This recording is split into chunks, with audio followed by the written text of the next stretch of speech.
Bueno, bienvenido, Alberto Rubiño, a Mautas. Hace unos años tuve la oportunidad de visitar el Instituto de Astrofísica Canarias, en donde conocí a mucha gente, conocí la labor increíble, la verdad, que hacen allá. Y particularmente me llevé más cerca de mi corazón el recuerdo de los momentos que pasé con Alberto y con Héctor Socas, conociendo mucho de lo que ellos hacen. Bueno, y Alberto es una persona muy experimentada y que ha tenido grandes responsabilidades en algo que a mí me interesa mucho y de lo que hablo muy habitualmente, que es esta luz primigenia del universo, la que nos revela que hubo un inicio. Es prácticamente la principal fuente de información de todo lo que sabemos de ese inicio. No la única, pero yo diría que es la más robusta, porque es la que podemos ver con mucha más precisión que otras que podemos hacer, como por ejemplo el relevamiento de la estructura a gran escala del universo, que lo podemos hacer, pero digamos que el nivel de precisión yo creo que no alcanza la precisión con la cual se puede observar esta luz primigenia. Entonces bueno, bienvenido, Alberto. ¿Qué tal? Encantado de estar con vosotros.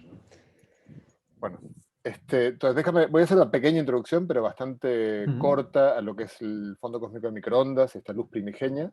Luego seguramente tú vas a superponerte un poco con lo que yo cuente, pero bueno, y vas a poder contar un montón más de detalles, ¿no? Lo que yo voy a contar va a ser bastante sencillo. Algunas cosas que ya de algún modo u otro hemos visto, seguramente casi todos en otros sitios, pero quiero recordarlas bien. Entonces, quiero recordar primero que cuando vamos a estar representando en muchos momentos una elipse, y entonces esa elipse simplemente es una esfera abierta, como cuando representamos el globo terráqueo de esta manera, ¿no? Lo que hacemos es abrir la esfera porque no podemos, es una de las maneras de representarla en el plano. Y entonces, así como tenemos en la cabeza, creo que bastante familiarizado, que en este óvalo de izquierda a derecha vamos dando la vuelta al ecuador, y cuando miramos hacia arriba miramos al polo norte, y cuando miramos abajo miramos al polo sur, pero esta es la esfera. Ahora imagínense esta misma esfera, pero un poquito más arriba, o sea, en lugar de mirar para abajo, miramos para arriba, tenemos la esfera celeste. Y la vamos a también abrir de esta misma manera. Entonces, toda esta historia de la que vamos a charlar hoy comienza en 1964, cuando Penzias y Wilson observan una luz que proviene de todas las direcciones, absolutamente todas las direcciones del cielo, y que en principio es idéntica en todas las direcciones como se ve acá. Es una luz que no es de este color que se ve aquí, está representada de esta manera arbitraria, pero es una luz emitida no en el visible, sino en las microondas, y que, claro, por supuesto, una vez que se descubrió, se empezó el camino para tratar de caracterizarla con más precisión. Entonces, recién en la década del fines de los 80, se lanzó un satélite al espacio, el satélite COBE, que pudo observar con más detalle esta luz y descubrir varias cosas. Bueno, primero confirmar, a la derecha abajo ven la curva que se llama la curva de radiación de cuerpo negro, que sabemos que cualquier cuerpo en equilibrio térmico emite luz de una manera universal según la temperatura que tiene. Entonces podemos observar que esta luz corresponde exactamente a un cuerpo de una temperatura muy, muy fría, que es más de 270 grados bajo cero. Acá ven 2,72 grados sobre el cero absoluto. Se puede descomponer esta luz en distintas frecuencias, observar la contribución a la intensidad de cada frecuencia, y como ven, la curva del cuerpo negro y los datos experimentales cuadran maravillosamente. Y entonces lo que uno se puede observar a fines de los 80, principios de los 90, es que, como se esperaba, no es totalmente homogénea la luz. Hay puntos más fríos y puntos más calientes, con ligerísimas temperaturas, que en ese momento fueron más o menos caracterizadas en una centésima de grado, pero en el siglo XXI se lanzó un satélite más, que es el WMAP de la NASA, que pudo caracterizar aún mejor. Como ven, se va haciendo un poco más complicado la imagen del cielo, de esta luz primigenia, y digamos que en 2013 se lanza, la Agencia Espacial Europea lanza el satélite Planck, que toma la mejor de las medidas que tenemos hasta el día de hoy de esta luz primigenia. Y como ven, y luego Alberto nos va a contar, pero yo creo que Alberto tiene una gran responsabilidad en esta imagen que tanto hemos visto todos, la diferencia de temperatura entre distintos puntos del cielo está en la 10 milésima de grado. Es decir, el cielo, contra lo que este gráfico parece insinuar, que es que el cielo es muy muy poco uniforme, en realidad es tremendamente uniforme, y solo se ve estas anisotropías o estas diferencias de temperatura en distintos lugares del cielo si uno es capaz de ver una parte en 10.000 o una parte en 100.000. Si no, uno ni se daría cuenta de esto realmente. Lo más espectacular es que el análisis pormenorizado de esta, o sea, uno tiene esta imagen, que es la imagen, este es nuestro universo, estos son las distintas, digamos, valores de la temperatura en las distintas direcciones del cielo, de vuelta como lo que conté antes, ¿no? Este es el cielo abierto, la esfera celeste abierta, y uno puede, con técnicas matemáticas muy conocidas, de las que no voy a entrar en detalles, uno puede estudiar la correlación de dos puntos de este cielo. ¿Qué quiere decir eso? Quiere decir que yo tomo cualquier punto de esta imagen y me fijo todos aquellos puntos que están, no sé, a 1 grado, por ejemplo, de separación, y veo si hay alguna correlación entre esos dos puntos o no. Y no lo hago, por supuesto, para un solo punto, sino que luego sumo sobre todos los puntos del cielo. Y luego lo hago para 0,9 grados, para 0,8, para todas las aperturas angulares. Hay una forma matemática muy precisa de hacer eso. Y cuando uno lo hace, se encuentra con una increíble sorpresa. Y es que acá ven en este gráfico, como ven de derecha a izquierda, voy de 0 grados hasta 90 grados en este gráfico. O sea, cada vez de derecha a izquierda, cada vez observo correlaciones en el cielo más abiertas angularmente. ¿Sí? A la derecha es muy cerquita, a la izquierda es abierto a 90 grados, y los puntos rojos son el resultado experimental de verificar cómo son las correlaciones de nuestro universo, y la curva verde, como ven, cuadra tremendamente bien, sobre todo desde esta línea hacia la derecha, pero bueno, en todos lados, pero especialmente esta línea hacia la derecha, en realidad un poco más a la izquierda ya cuadra también bien, pero esta línea va a marcar una separación que ahora voy a comentar.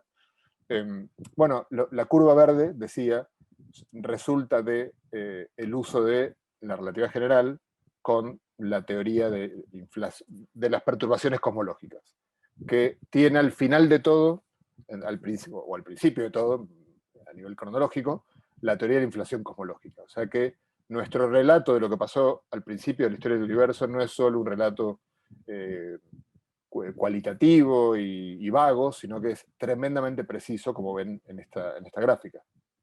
Uno puede estudiar, por ejemplo, si uno observa las predicciones de estas teorías, uno puede ver que el tamaño digamos, el tamaño de las manchas aquí en el cielo podría cambiar si el universo fuera esférico, hiperbólico o si fuera plano, porque cuando uno observa desde el presente esta luz primigenia que está muy lejos de nosotros, bueno, si el universo fuera esférico o hiperbólico, como ven en las imágenes de abajo, la luz en un universo esférico hiperbólico, en las imágenes de abajo, sufriría algo parecido, bueno, se deflectaría los rayos de luz y produciría un enfoque o digamos, luces convergentes o divergentes que harían cambiar el tamaño de los patrones que están acá en el cielo.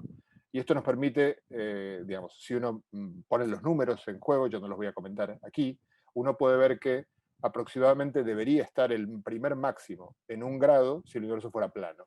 Entonces tenemos una comprobación muy rotunda de que el universo es plano.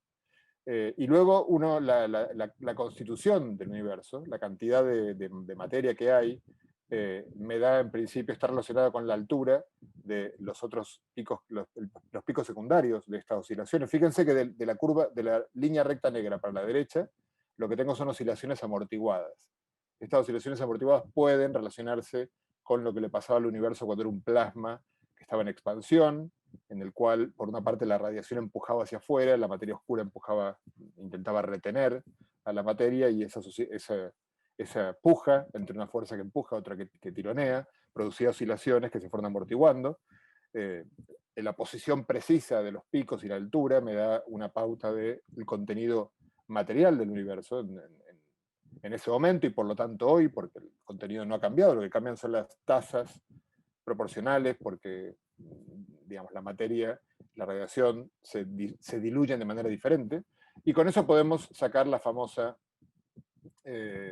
tarta que hemos visto muchas veces, que es el contenido, digamos, de cuánta materia oscura, cuánta energía oscura y cuánta materia ordinaria tenemos. Uno de los principales autores detrás de todo esto fue James Peebles, que ganó el premio Nobel hace 3 años, como muy merecidamente, porque de alguna manera quizás debió haberlo ganado cuando lo ganaron Penzias y Wilson, y que lo dejaron afuera, pero bueno, hubo tiempo para que, por lo menos para él, no para su tutor de tesis Robert Dicke, pero él pudo ver el reconocimiento más tarde, porque por suerte continuó haciendo otras cosas, digamos, muy importantes como las que les estoy contando ahora.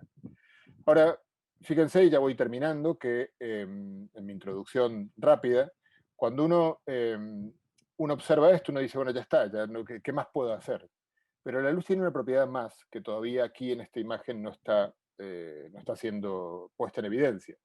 Y sabemos que cuando la luz tiene, digamos, es un campo, digamos, son campos eléctricos y magnéticos, y como ven en la imagen de la derecha y de abajo, los campos eléctricos, si usamos como referencia, el campo eléctrico es una flechita, esa flechita apunta en alguna dirección, y cuando uno tiene un haz de luz, puede ocurrir que esa luz esté polarizada, o sea que el campo eléctrico siempre apunte en una dirección vertical, horizontal, cualquiera, espacial, o incluso que esté rotando, puede hacer muchas cosas, o puede ser que no esté polarizada y que la luz llegue, digamos, con distintas polarizaciones de manera que no sea una polarización coherente.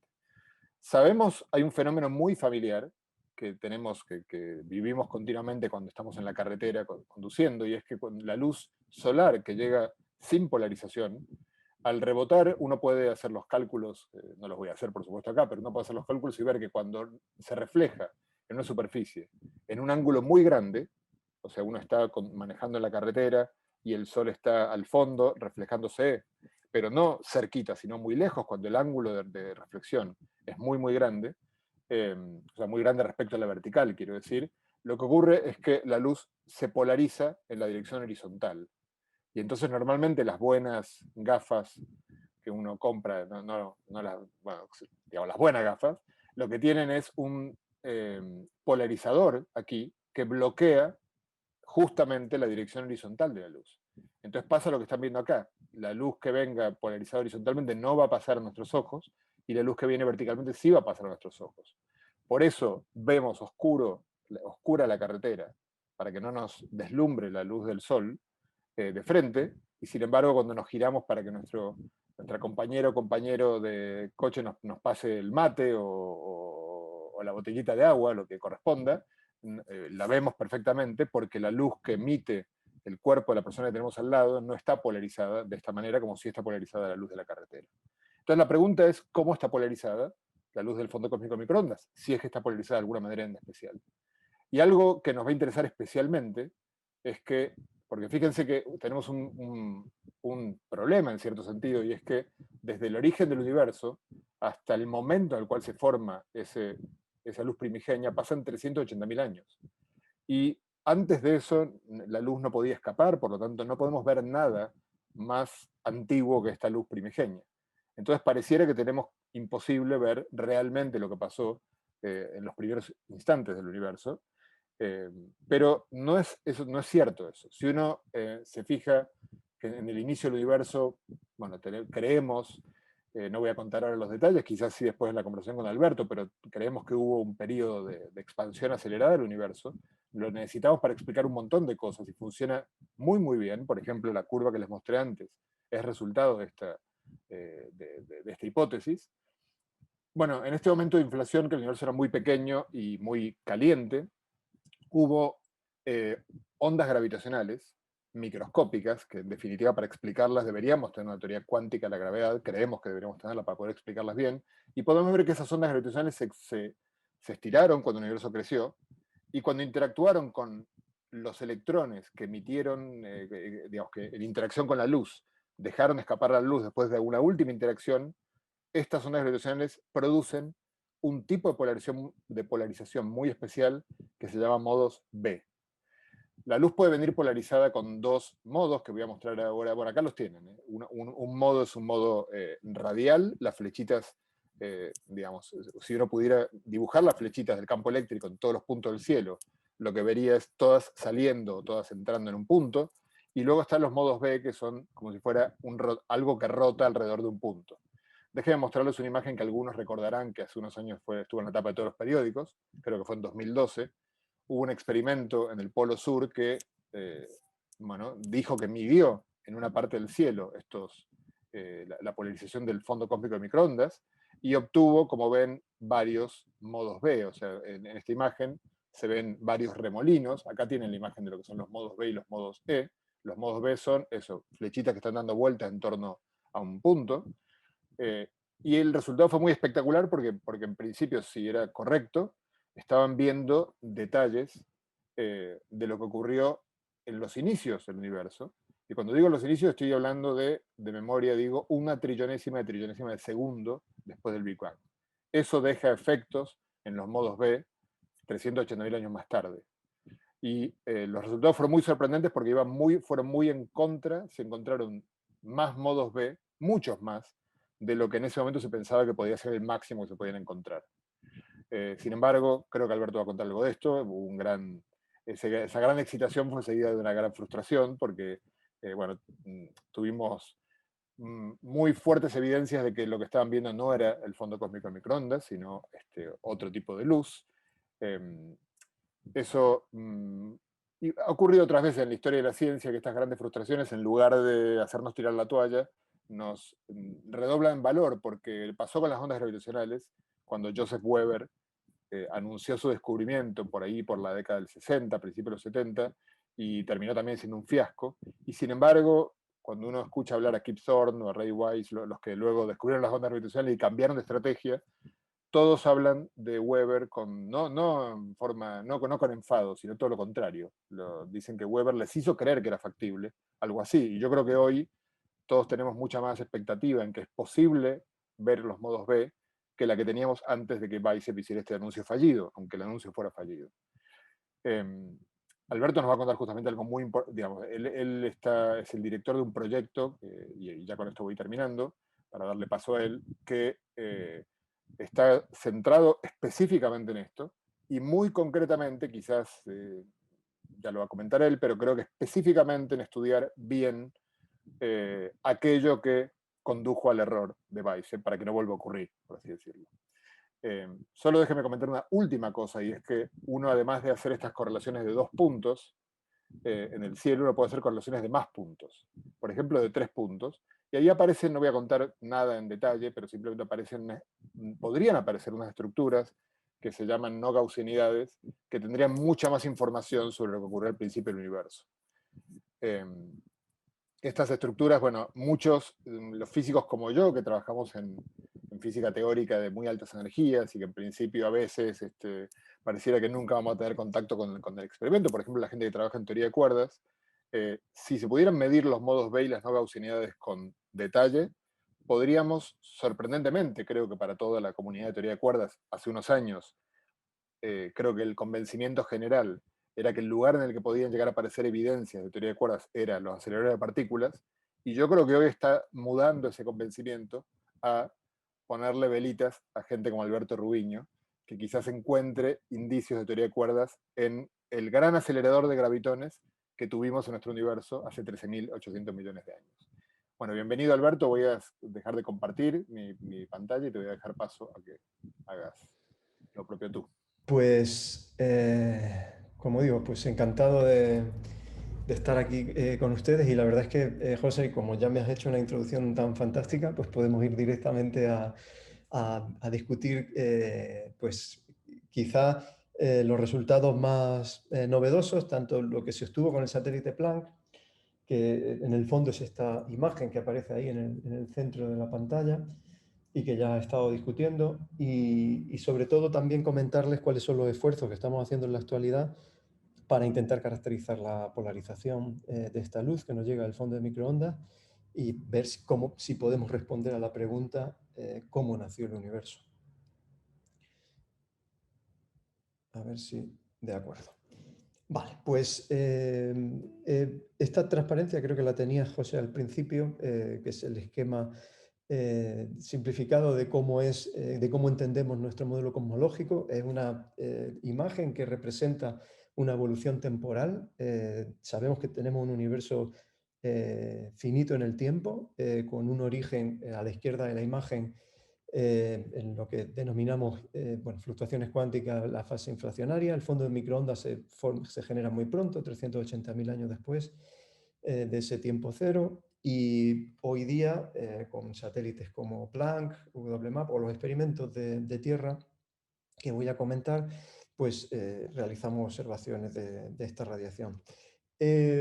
Aunque has utilizado esta imagen, voy a volver a incidir porque, porque me gusta enfatizar sobre un mensaje de la importancia que tiene esa imagen del fondo cósmico de microondas. O sea, ya has comentado que bueno, está nuestra forma de representar el planiferio terrestre. De la misma manera, nosotros podemos hacer esto representando el cielo, y si lo hacemos en lo que denominamos coordenadas galácticas, es decir, poniendo el plano de nuestra galaxia, la Vía Láctea, esa que vemos en las noches, pues cruzar de parte a parte todo el cielo. Bueno, pues Bueno, sí, creo que ves tú porque estás en Canarias con un cielo limpísimo. Creo que el resto de la gente no sé si lo ve, pero bueno, ahí bueno, está. si tenemos la suerte de irnos a un sitio suficientemente oscuro y alejado de las luces de las ciudades, pues podremos contemplar parte de este cielo. Esto es todo el cielo visto por un observador que estuviese idealmente, pues, o sea, que pudiese ver todo lo que hay alrededor de la Tierra.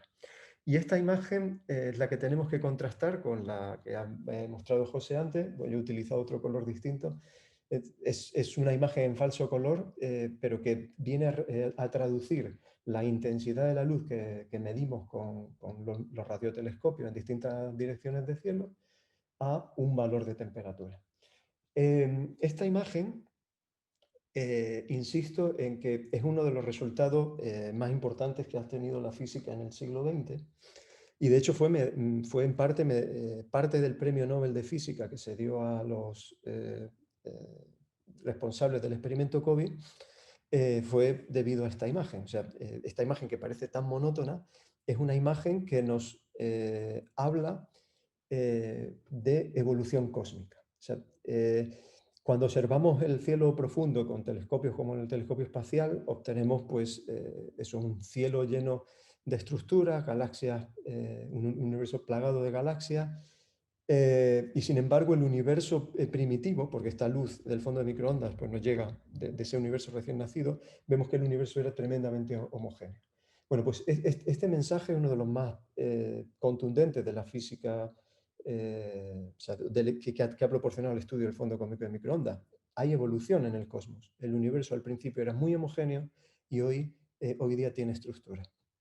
Y esas estructuras, que llamamos anisotropía, se tomaron pues, del orden de 30, 40 años en poder medirse con precisión, porque mientras que el nivel, como ha comentado José, el nivel promedio de temperatura era del orden de los 2,7 Kelvin, el nivel de anisotropía, de variaciones con respecto a la uniformidad, pues es de una parte en 100.000 aproximadamente. En esta imagen que se muestra aquí, estoy mostrando el cielo observado en una banda concreta a 60 GHz, y en el que esto es la imagen directa una vez que eliminamos ese nivel promedio. En esta imagen directa verán que aparece esta estructura aquí, que recuerda un poco la imagen que puse al principio con telescopios, o sea, la que vemos con el ojo desnudo, con telescopios visibles. Esto es la Vía Láctea. Y incidiré sobre esto al final de la charla, pero el mensaje importante es que nuestra galaxia, como la mayor parte, como todas las galaxias en el universo, emiten en radio también. Emiten en radio, emiten en microondas y, bueno, esto va a ser la razón fundamental por la cual es tan importante caracterizar cómo emite nuestra galaxia para poder ver ese fondo de microondas.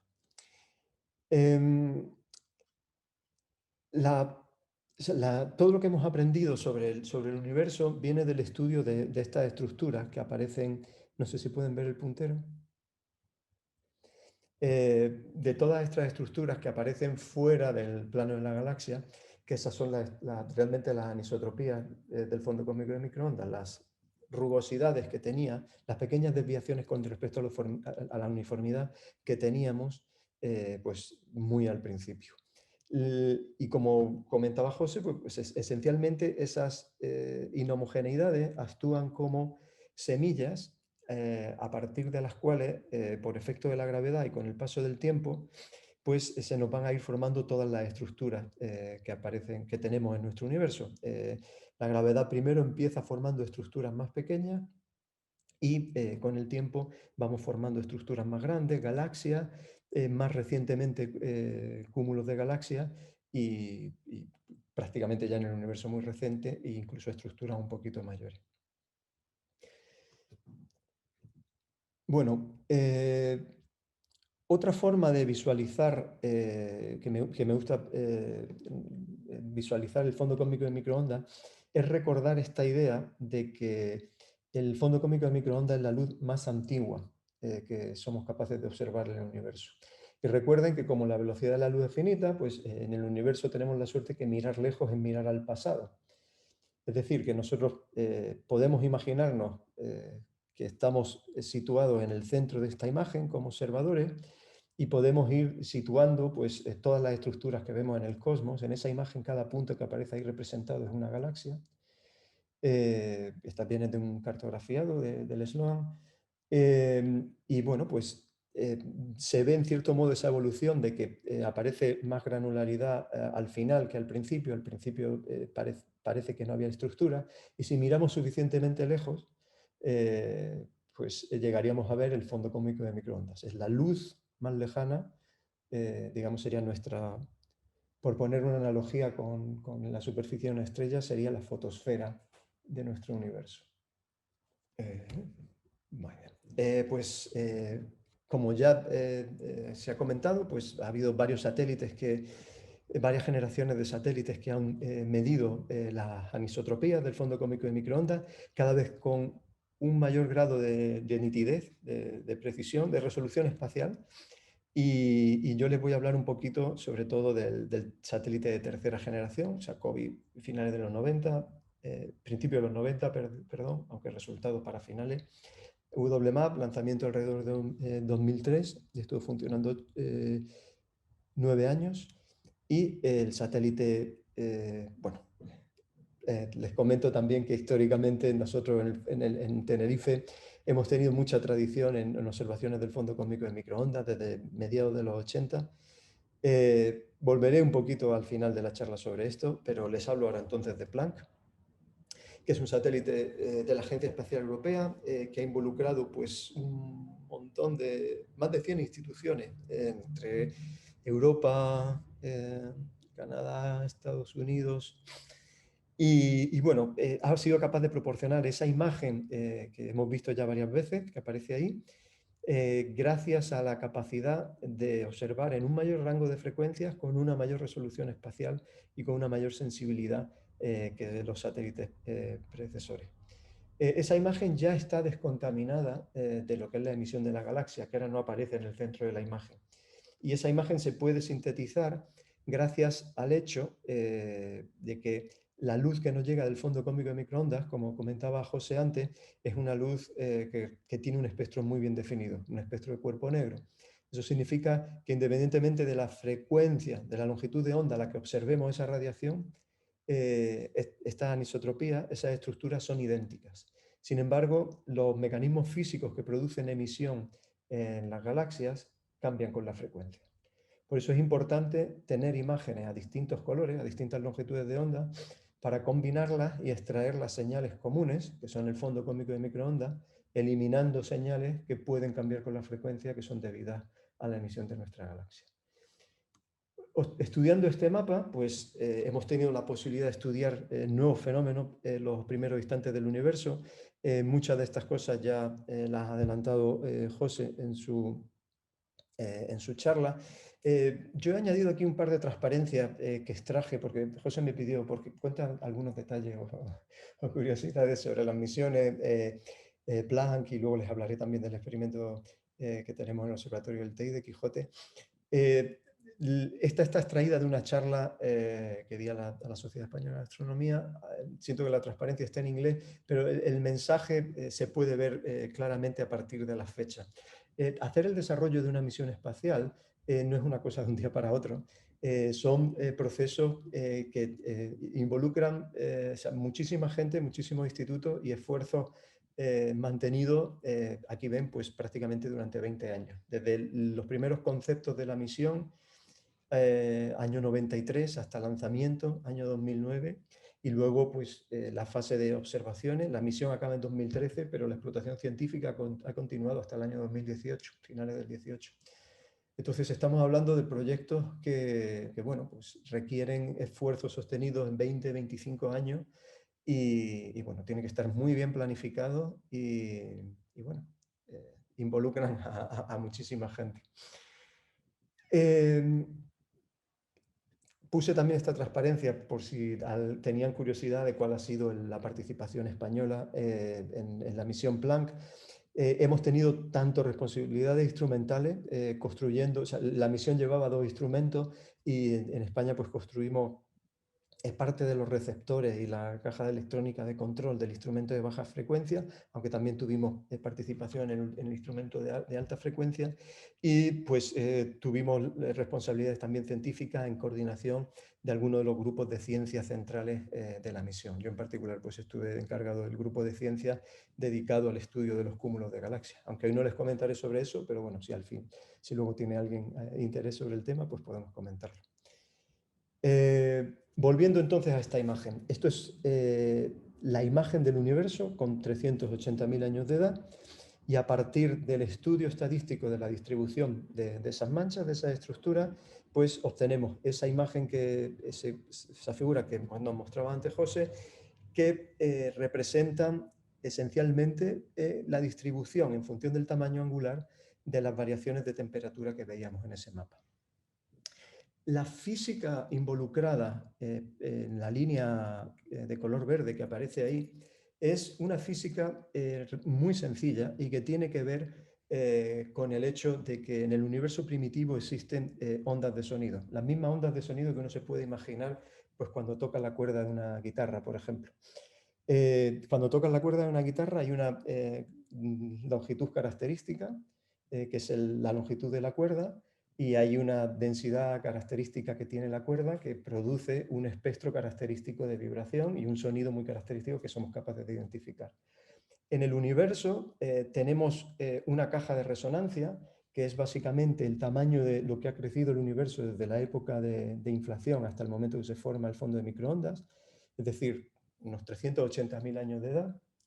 Pues ese tamaño característico, esencialmente, visto desde hoy día, corresponde a esa escala característica de un grado que nos define la geometría global del universo. Si el universo no fuese plano, sino que fuese abierto o cerrado, esa escala característica no la veríamos en la posición de un grado, sino que la veríamos desplazada. Y la relación de alturas de picos esencialmente está relacionada, si me permiten esa analogía con la guitarra, con lo que llamaríamos en música el espectro de armónicos, los armónicos característicos de esa cuerda. Es decir, que si uno hace ese análisis de armónicos y uno compara pues, densidades de materiales, pues puede inferir de qué está hecha la cuerda de la guitarra o puede identificar qué tipo de cuerda está sonando. Pues en el fondo, cuando nosotros hacemos la reconstrucción con estas líneas de color verde para ajustar los datos observacionales, estamos haciendo eso mismo. Estamos probando distintos contenidos de materia y energía del universo, también condiciones iniciales, que sobre todo afectan a esta parte del espectro, pero estamos reconstruyendo el contenido material del universo. Y ese contenido pues, nos da esa distribución que se ha mencionado anteriormente, con un universo dominado por energía oscura. Esta distribución de energía cambia con el tiempo. Me gusta insistir en esto. Esta es la distribución en el momento actual, pero en el pasado, por ejemplo, cuando se formó el fondo cósmico de microondas, pues la energía oscura era prácticamente irrelevante. Y bueno, pues la materia ordinaria pues apenas da cuenta, sumando todo el contenido, pues apenas llega al 5% del contenido total. Esos dos ingredientes siempre despiertan muchas preguntas, esos dos ingredientes exóticos, materia oscura, 26% energía oscura. Supongo que lo habrán comentado ya un montón de veces. He puesto un par de transparencias simplemente para reforzar la idea de que el fondo cósmico de microondas no es la única evidencia que tenemos en astrofísica de la evidencia observacional de la existencia de materia oscura. esa misma cantidad, en esa misma proporción del 26% de materia oscura, es esencial para explicar cómo se mueven las galaxias en cúmulos de galaxias, es esencial para explicar el efecto de lente gravitatoria en estructuras descomunales como los cúmulos de galaxias, para entender las curvas de rotación de determinadas galaxias o incluso para ver cómo se estructura el universo a gran escala. De hecho, las simulaciones numéricas que hoy en día se hacen para describir cómo el universo pasa de esa imagen primordial del fondo cósmico de microondas a cómo es hoy día, toman como punto de partida esas condiciones iniciales, esa cantidad de materia de oscura, del 26%, esa cantidad de energía oscura, y esencialmente pues, se meten dentro de un ordenador, se ponen las ecuaciones de la gravedad, de la relatividad general, y se les deja evolucionar para formar estructuras como las que están viendo en esta simulación, y luego se comparan con la distribución real de galaxias y de estructuras que vemos en nuestro universo.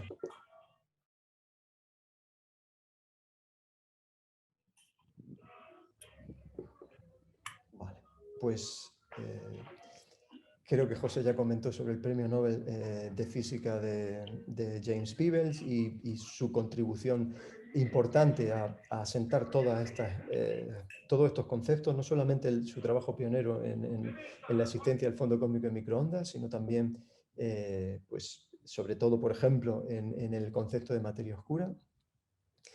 Y vuelvo al otro ingrediente que aparecía en aquella tarta, el 69% del contenido energético, la energía oscura, que hoy día sabemos que, bueno, que es el responsable de que el universo esté acelerando su ritmo de expansión en la actualidad. Esto pues se comprobó de manera independiente a medida del fondo cósmico de microondas pues, a finales de los años 90, y de hecho hoy día tenemos muchas evidencias independientes en astrofísica pues, que señalan que efectivamente tenemos ese componente del cual no conocemos su naturaleza, pero sí conocemos sus efectos dinámicos que provocan esa aceleración del ritmo de expansión. Probablemente en los próximos años escucharán hablar mucho de estas misiones que se van a dedicar en los próximos años, como digo, a caracterizar las propiedades dinámicas de cómo es el ritmo de crecimiento de las distintas estructuras en el universo a lo largo de la época cósmica, para intentar trazar cuáles son las propiedades de esa energía oscura y, bueno, esencialmente responder a la pregunta de qué es esa energía oscura. Todo apunta a que probablemente sea la constante cosmológica de Einstein, pero bueno, todavía queda mucho tiempo por recorrer.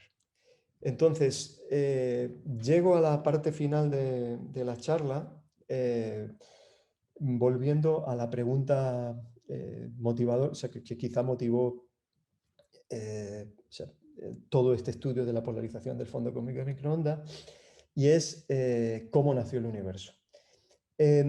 Para esto tenemos en la actualidad una respuesta que creemos, o sea, es una respuesta parcial, digamos, porque no está completamente verificada, pero para la cual hemos tenido una serie de predicciones que hemos sido capaces de testar en gran parte con el estudio del fondo cósmico de microondas.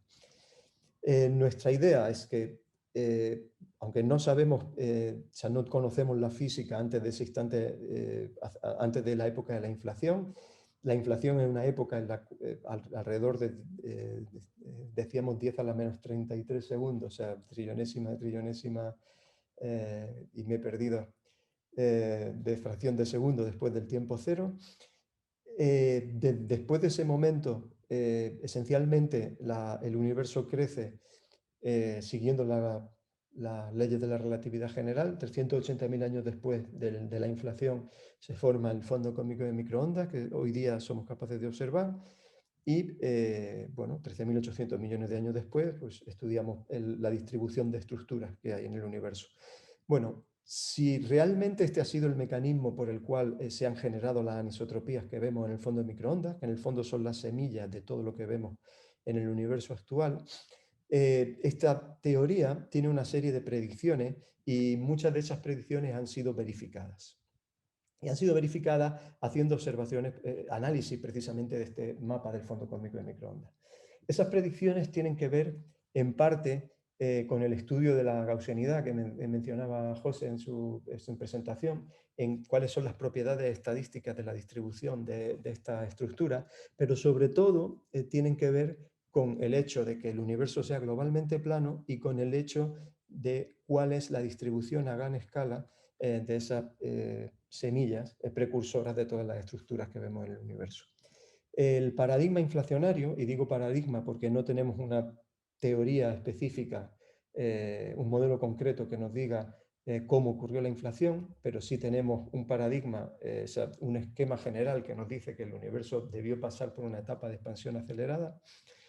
Ese paradigma, como digo, pues tiene una serie de predicciones relacionadas con las propiedades estadísticas de estas manchas, cómo se distribuyen a gran escala y con el hecho de que existe planitud geométrica, y todas esas han sido verificadas por las medidas del satélite Planck.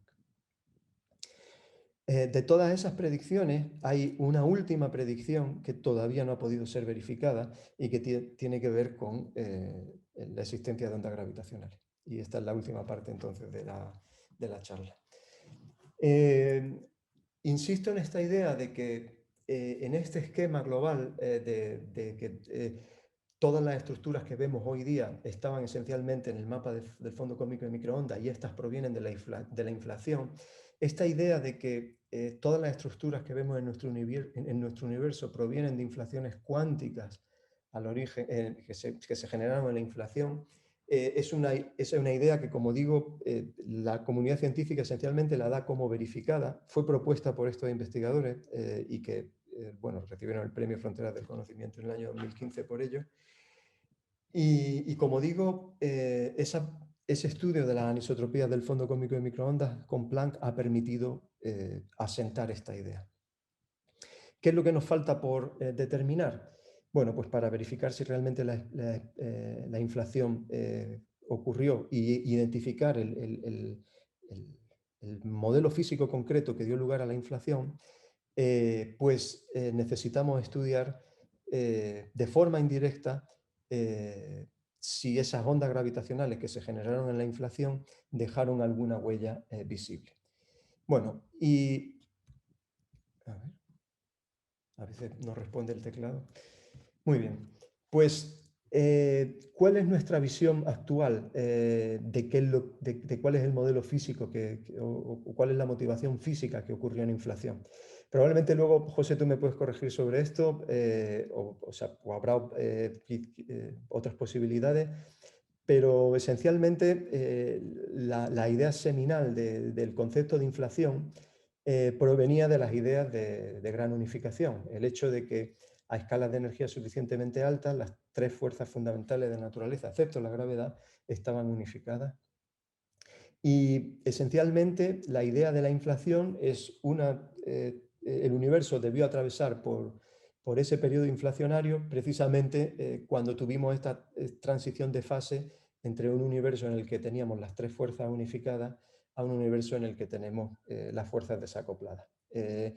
Bueno, esencialmente primero se desacopla la fuerte y luego a escalas de energía posteriores, a la escala del Higgs básicamente, pues tienen la transición de la electrodébil. La cuestión, como apuntaba José, es que para poder acercarnos a estas escalas de energía, 10 a la menos 35 segundos después del Big Bang, o en escalas de temperatura, si queremos, 10 a la 27 grados Kelvin, o sea, un 1,27 ceros. Si tomamos la referencia, por ejemplo, con las escalas de energía que somos capaces de alcanzar hoy día con el LHC, básicamente, pues, que son las escalas del Higgs, básicamente estamos pues, a 12 órdenes de magnitud de distancia. Entonces, realmente, o sea, parece que desde Tierra con aceleradores pues nos queda muchísimo camino por recorrer y por eso se está poniendo tantísimo esfuerzo en hacer predicciones contrastables de qué es lo que ocurre sobre la polarización del fondo cósmico de microondas de los distintos modelos inflacionarios y utilizar en el fondo esta idea de utilizar el propio universo como un gran acelerador. Déjame comentar solo una cosa Sí, respecto a lo que mencionabas de por qué tiene que, como mucho, inflación acabar en esa escala de energías. O sea, debe haber más motivos que el que voy a mencionar yo ahora, pero uno de los temas es que conocemos muy bien la estructura física de las teorías, de las tres interacciones que están marcadas ahí, la fuerza fuerte, electromagnética y débil.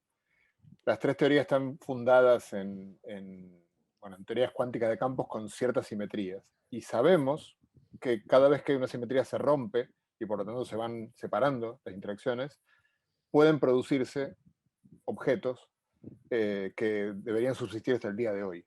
Uno de ellos son monopolos magnéticos en general. Entonces, el punto es que si la inflación hubiera ocurrido más adelante, digamos, si acabara si acaba antes o después de que se separaran las interacciones, debería estar el universo infestado de monopolos magnéticos o no. Entonces, dado que no hemos visto ninguno todavía, tenemos estas cotas que dicen que no puede haber más que, o sea, por supuesto que no podemos descartar que los haya, pero sí podemos poner cotas superiores a su abundancia porque no los hemos visto todavía, ¿no? Entonces, eso es creo que uno de los principales motivos por los cuales inflación tiene que haber ocurrido como mucho en ese punto que estás marcando tú allí. mm, muy bien, muchas gracias. Es simplemente, o sea, motivar un poco, o sea, que con observaciones del universo primitivo, esencialmente estamos también utilizando el universo como un gran acelerador para testar teorías fundamentales de la naturaleza. Y bueno, vamos entonces a esta idea final, ¿no? O sea, el utilizar las ondas gravitacionales generadas en el Big Bang, no las ondas gravitacionales de fusión de objetos compactos, que fueron las que dieron el premio Nobel en el año 2017, pero sino las ondas que se parece que se pudieron generar durante la época inflacionaria. Y digo aquí la otra gran predicción de inflación, porque además de esas predicciones que sí hemos verificado, o sea, esa gran gaussianidad, esa distribución a gran escala de las estructuras compatibles con esencialmente poca dependencia con la escala y la planitud del universo, la mayor parte o una predicción genérica de los modelos de inflación es la generación de ondas gravitacionales durante esa etapa de inflación que subsisten hasta el momento en que se forma en particular el fondo cósmico de microondas e introducen ese patrón de polarización que José comentaba, esos modos B, esos patrones esencialmente en forma de remolino alrededor de las estructuras de las regiones de emisión polarizada.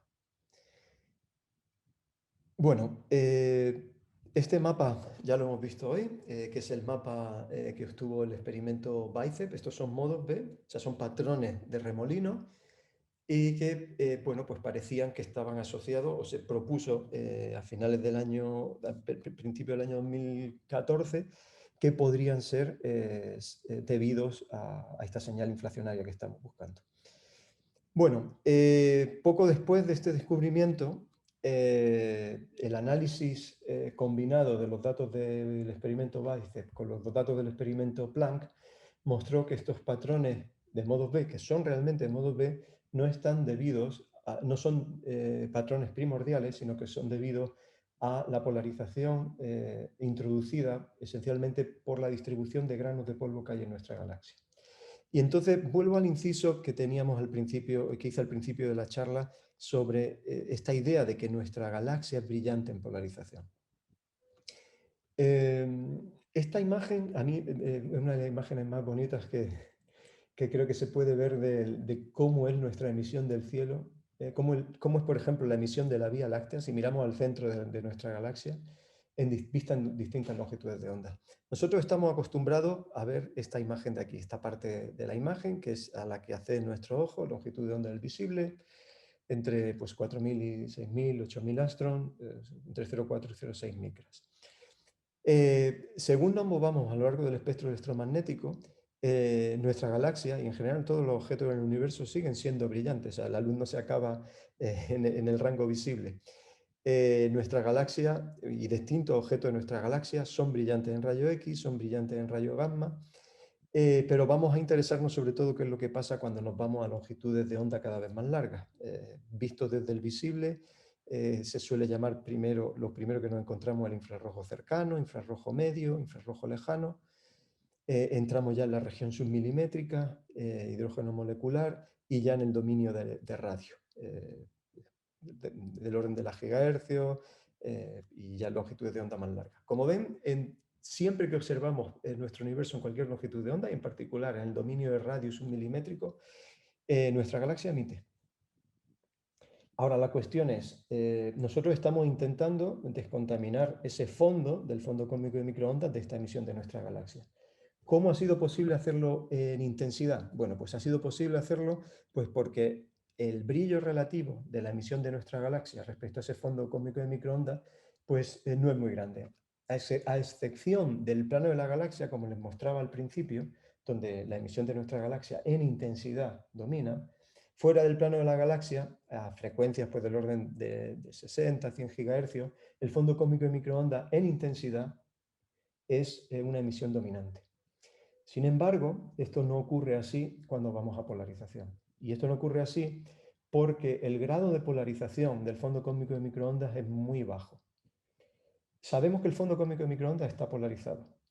Lo hemos medido ya observacionalmente y de hecho Planck ha medido los patrones de modo E, esos patrones de divergencia radiales que están predichos por el modelo y que nos han permitido pues, contrastar que nuestra descripción física de cómo se genera el fondo cósmico de microondas es la adecuada.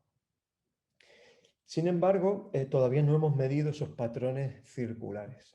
Entonces la cuestión es, ¿puede engañarnos nuestra galaxia? ¿Puede nuestra galaxia generar ese tipo de patrones de polarización circulares cuando miramos en el dominio radio? Y el problema es que sí, y esos patrones circulares pues tienen que ver con un mecanismo físico que probablemente ustedes también conocen, pero les vuelvo, lo describo aquí, que es la existencia de un campo magnético en nuestra galaxia. Si vuelvo a la imagen anterior, la emisión en el infrarrojo en nuestra galaxia esencialmente está debida a granos de polvo.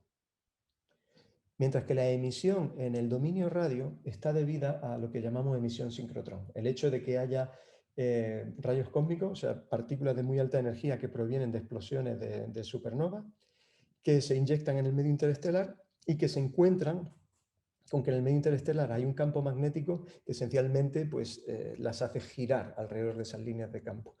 Y esa emisión polarizada aparece en el dominio radio.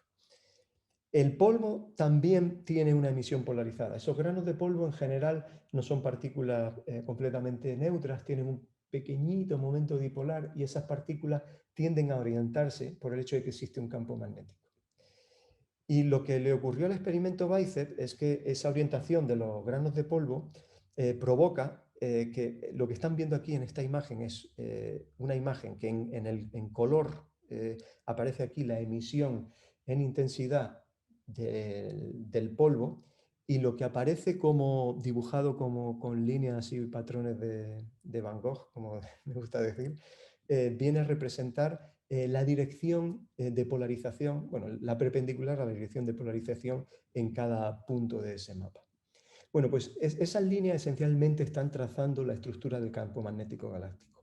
Ese campo magnético galáctico pues, puede tener una estructura turbulenta y puede generar patrones turbulentos rotacionales que de forma indirecta van a producir nos van a aparecer como modos B en nuestros mapas de polarización del fondo cósmico de microondas.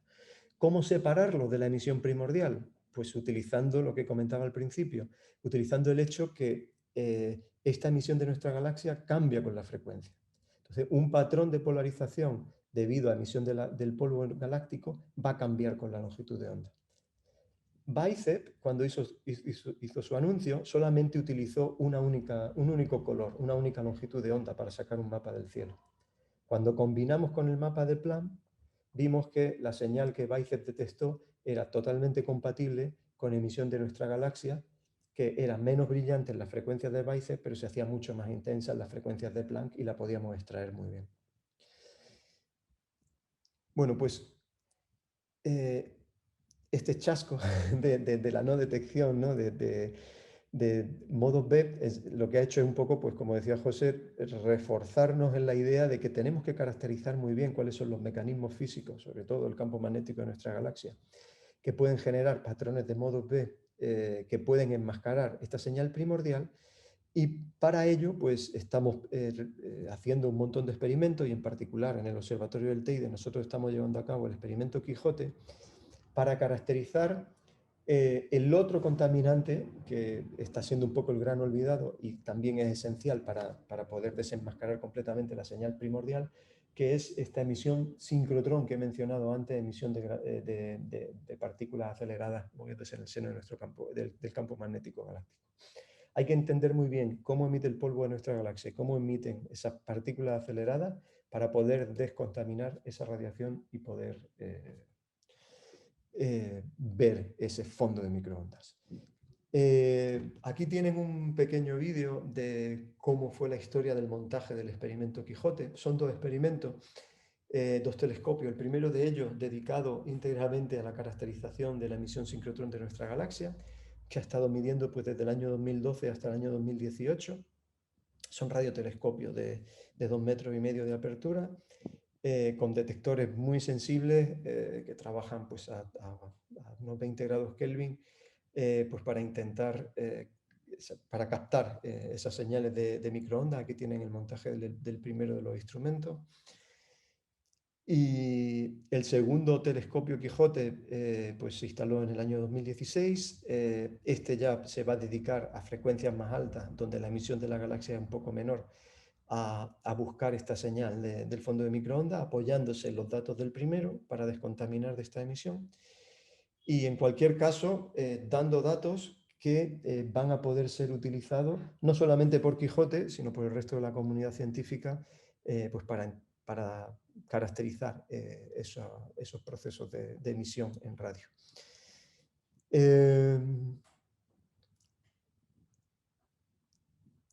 Bueno, dejo un poquito más el montaje. Son instrumentos tremendamente complejos. No sé si, José, llegamos a ver el instrumento de alta frecuencia que acabamos de ver ahí. En tu visita sí subimos a ver los telescopios. Y bueno, pues les quería mostrar a modo de anticipo de los resultados que estamos a punto de publicar ahora. Estamos terminando la preparación de una serie de 13 artículos en los que presentamos los mapas del primer instrumento, el equivalente a la figura aquella que mostré de Planck, de la emisión del polvo, hecha ahora con Quijote y para el sincrotrón. Hay zonas en color gris, que son zonas en las que el experimento no es capaz de observar, porque es un experimento en el hemisferio norte, entonces no somos capaces de observar en el hemisferio sur. Y también hay zonas alrededor de declinación cero que, debido a la emisión de satélites geoestacionarios, pues no podemos observar. Es importante recordar que el Quijote está midiendo en una frecuencia muy cercana a las mismas frecuencias a las que funcionan, por ejemplo, los satélites de televisión. Así que, bueno, para nosotros son contaminantes también que tenemos que eliminar. Es Pero como bueno, en esa parte gris, pero es muy antiintuitivo. La gran mancha compacta es el hemisferio sur.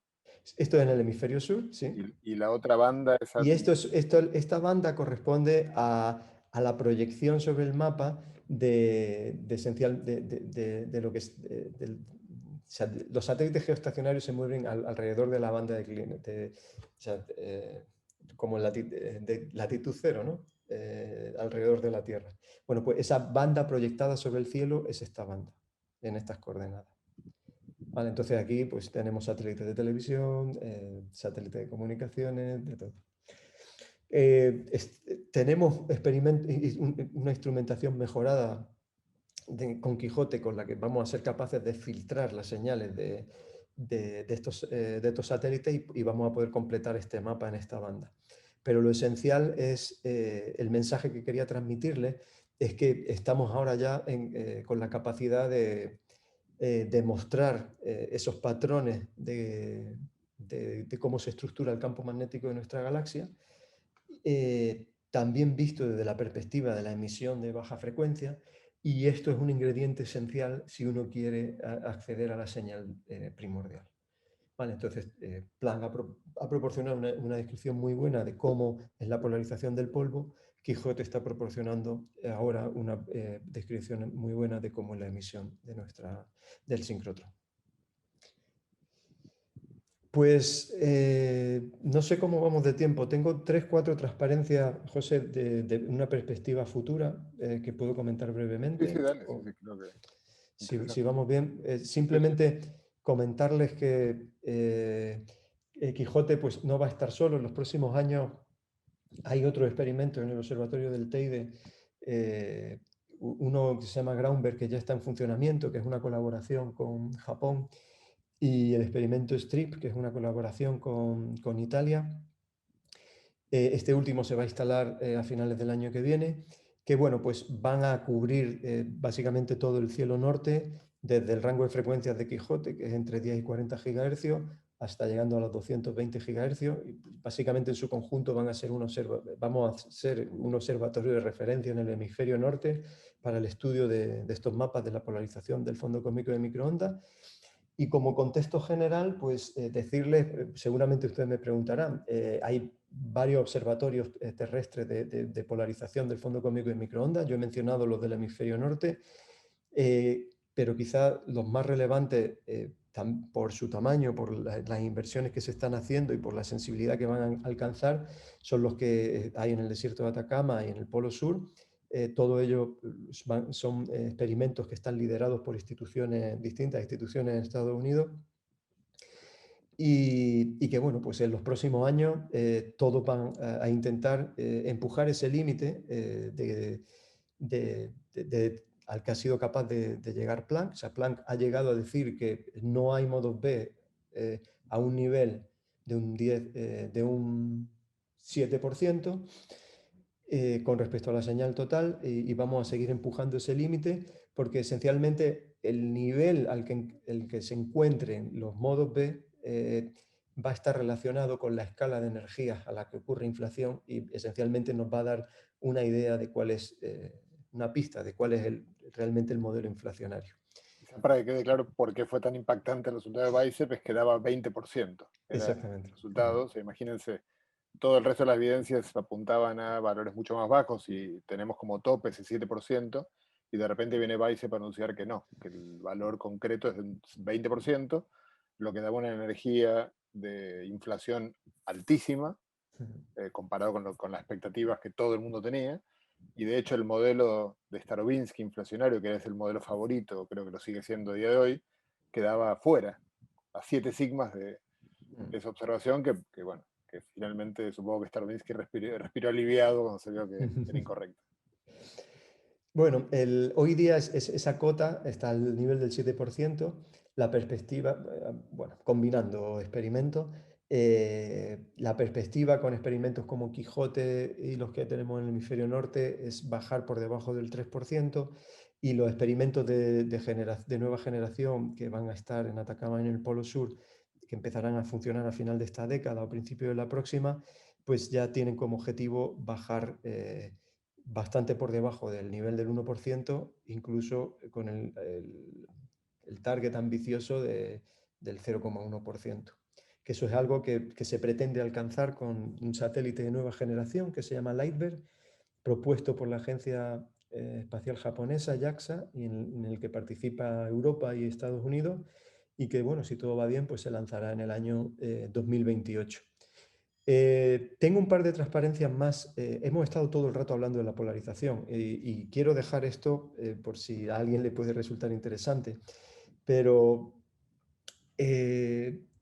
aparte de la polarización del fondo de microondas, hemos pasado un poquito de puntilla sobre el espectro de la radiación. José comentó al principio que tenía un espectro de cuerpo negro, pero no hemos hablado mucho más de eso. La caracterización precisa de ese espectro del fondo cósmico de microondas es una forma de estudiar la historia térmica del universo. Si a lo largo de la historia de la vida del universo pues ha habido partículas de materia oscura que han decaído, ha habido, no sé, evaporación de agujeros negros, acciones que han interaccionado, la propia formación de estructuras en el universo calienta el universo. Cualquier cosa que haya podido alterar la historia térmica del universo introduce distorsiones en esa curva de cuerpo negro que fue capaz de medir COBE con una precisión pues al nivel de una parte en 100.000. Lo que ocurre es que esas distorsiones pues, se encuentran a niveles de una parte en 1.000.000 o en una parte en 10 millones. Entonces, tiene interés científico seguir mejorando nuestra capacidad de estudiar el espectro de la radiación para extraer información cronológica sobre qué es lo que ha ido ocurriendo en las distintas etapas de la evolución del universo y en particular obtener también información indirecta de cómo ocurrió la inflación. Entonces, simplemente les dejo esa idea de que hay planeadas, hay propuestas de misiones pensando ya en la siguiente década para intentar hacer espectroscopía del fondo cósmico de microondas y nosotros en Tenerife tenemos un experimento nuevo que del que espero que pronto empiecen a escuchar hablar, que es el espectrómetro de microondas de Tenerife, en el que en los mismos rangos de frecuencias de Quijote pues vamos a intentar medir también el espectro de la radiación con el objetivo de intentar estudiar esas señales a lo largo de la historia térmica del universo que tienen que ver con cómo ha ido evolucionando el universo desde la inflación hasta hoy día. Y bueno, nada más. Me gusta terminar la charla mencionando bueno, que todavía tenemos un montón de preguntas abiertas sobre el universo. Tenemos respuestas parciales, que esperamos que no estén muy desencaminadas, para algunas de esas preguntas y que, bueno, esperamos que en los próximos años, con estudios de la polarización del fondo cósmico de microondas y complementados con estudios supernova o la evolución temporal de cómo se forman las estructuras en el universo que mencioné antes, pues podamos dar respuesta a estas preguntas.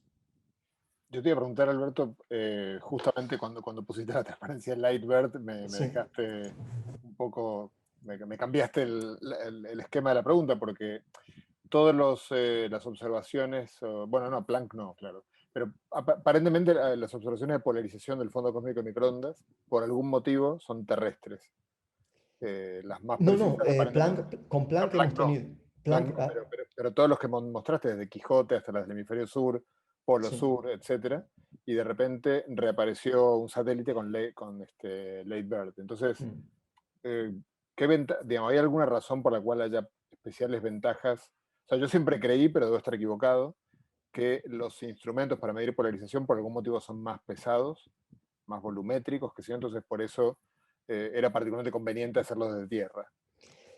No, bueno, o sea, realmente lo que determina el tamaño del instrumento esencialmente tiene que ver con la longitud de onda a la que está observando. Entonces, experimentos como Quijote, que estamos midiendo en longitudes de onda entre 10 y 40 gigahercios, que son longitudes de onda entre 1 y 3 centímetros, más o menos, claro, para captar señales de 1 o 3 centímetros, pues las bocinas tienen tamaños característicos, pues eso, 1 o 3 centímetros. Claro, poner detectores en un plano focal de un instrumento en el espacio es caro. Entonces, resulta mucho el espacio por metro cuadrado o por centímetro cuadrado puedes poner muchísimos más detectores de alta frecuencia, o sea, detectores muy pequeñitos, eh, y, y los de baja frecuencia son más costosos de poner. Entonces, respondiendo a tu pregunta, experimentos como Quijote son mucho más eficientes hacerlos desde tierra. Experimentos que funcionan en el rango de longitudes de onda, pues del orden de 100, 200, o sea, frecuencias a partir de 100, 200 gigahercios, son mejores hacerlo desde espacio. Pero es que además tenemos la ventaja de que desde espacio no tenemos la emisión de la atmósfera, que esto es otro quebradero de cabeza para los experimentos desde Tierra. Que la atmósfera no es transparente. Básicamente, nuestra atmósfera tiene dos grandes ventanas en el óptico, o sea, por eso podemos ver las estrellas de noche, y en el dominio de radio microondas. Lo que pasa es que en el dominio de radio microondas pues hay determinadas bandas de absorción en las que la atmósfera pues, no es tan transparente. Por ejemplo, las frecuencias de 60-70 GHz están completamente absorbidas por oxígeno molecular. Desde Tierra son imposibles de observar. Entonces, un mapa como 60 GHz lo tienes que hacer desde espacio. Y a frecuencias mucho más altas, donde el polvo es muy dominante, pues esos 300 GHz que mencionaba antes, que tiene Planck, por ejemplo, eso hay que hacerlo desde espacio. Mencionabas al campo magnético como culpable o potencial culpable de enmascarar modos B por la dinámica de partículas cargadas o partículas polarizadas que tengan momento dipolar. Pero me preguntaba, evidentemente este tipo de partículas no las hay, o creemos que no las hay en el momento, bueno, no, nada como eso hay en el momento de inflación, pero sí que están estos campos magnéticos primordiales, de los que la Sí. verdad que sé poco, pero que se especula que existen. Ujú. ¿Pueden tener algún tipo de efecto? O sea, ¿pueden enmascarar también El, modos B?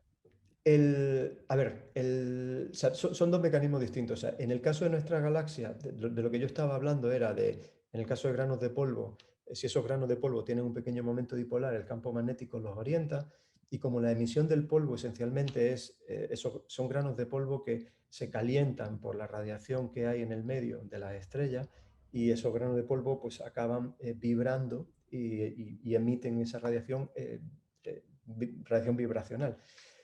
Si esos granos además están orientados todos de forma coherente porque existe un campo magnético, pues eso hace que globalmente su emisión sea polarizada. Y por eso cuando observamos en polarización, o sea, si no existiera el campo magnético, pues la emisión del polvo no estaría polarizada, porque cada grano estaría orientado de cualquier manera.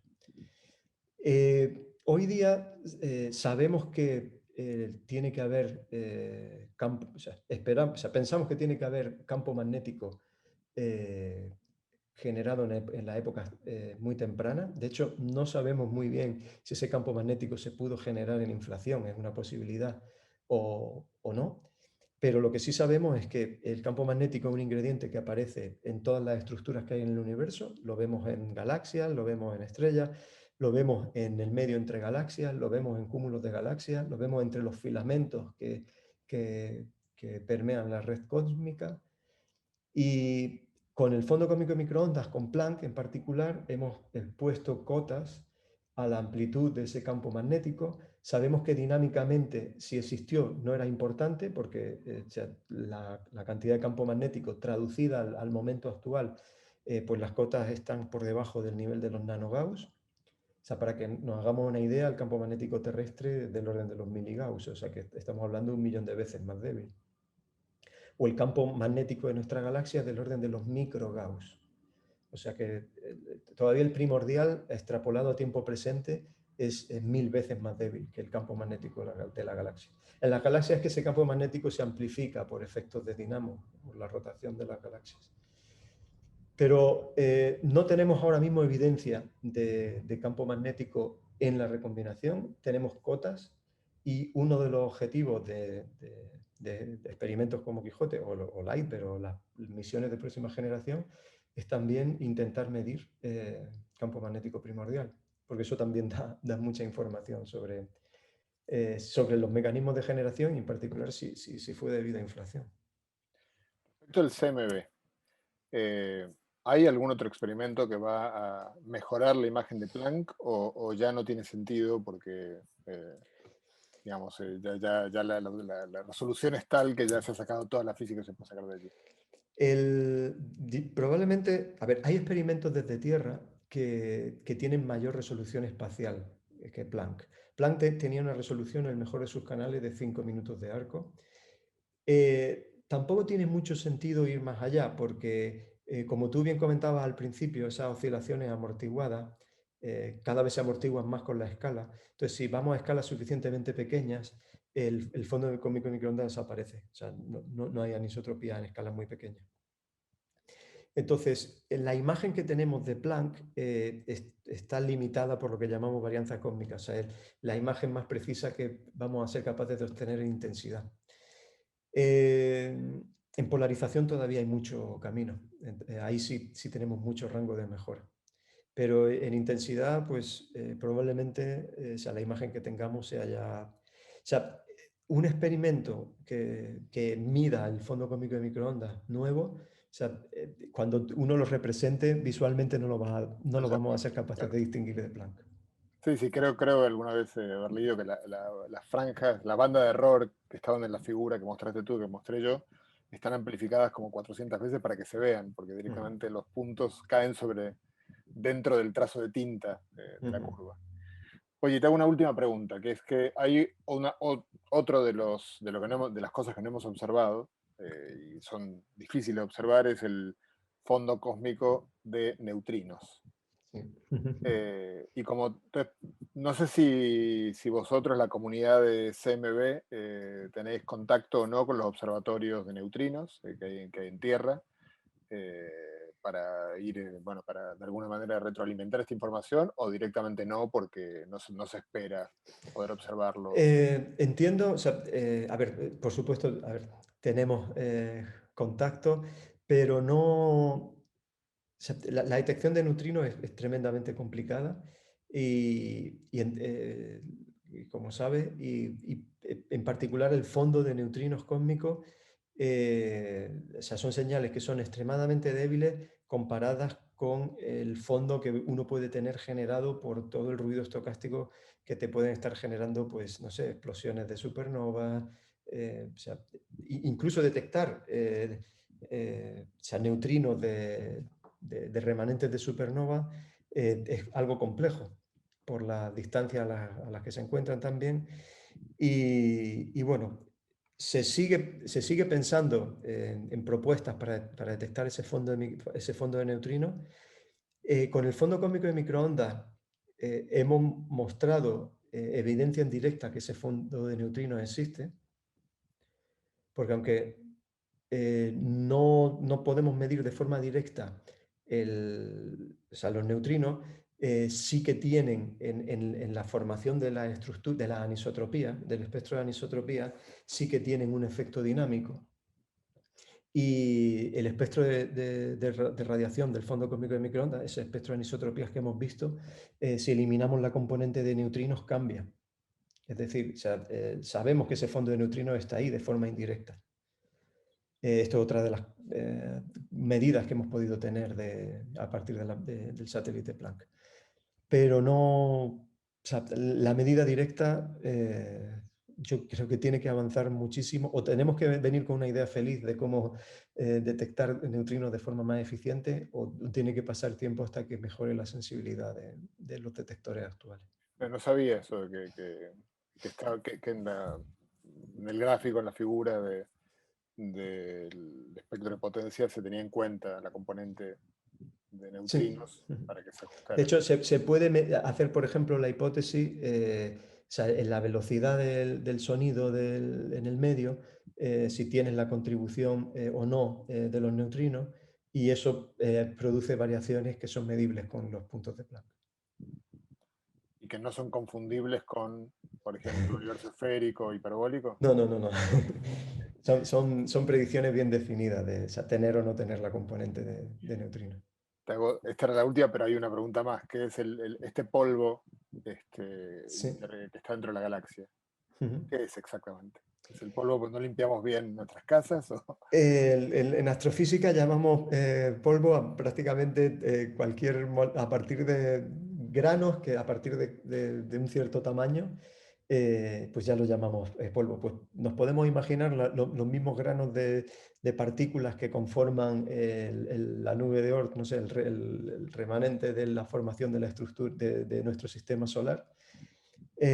Bueno, pues en general, partículas, restos de formaciones de estrellas o de sistemas planetarios que llenan nuestra galaxia, que los astrónomos ópticos conocen muy bien, porque en el óptico producen oscurecimiento, o sea, el hecho de que la banda, el centro de nuestra galaxia se vea oscuro, es por la absorción de esos granos de polvo.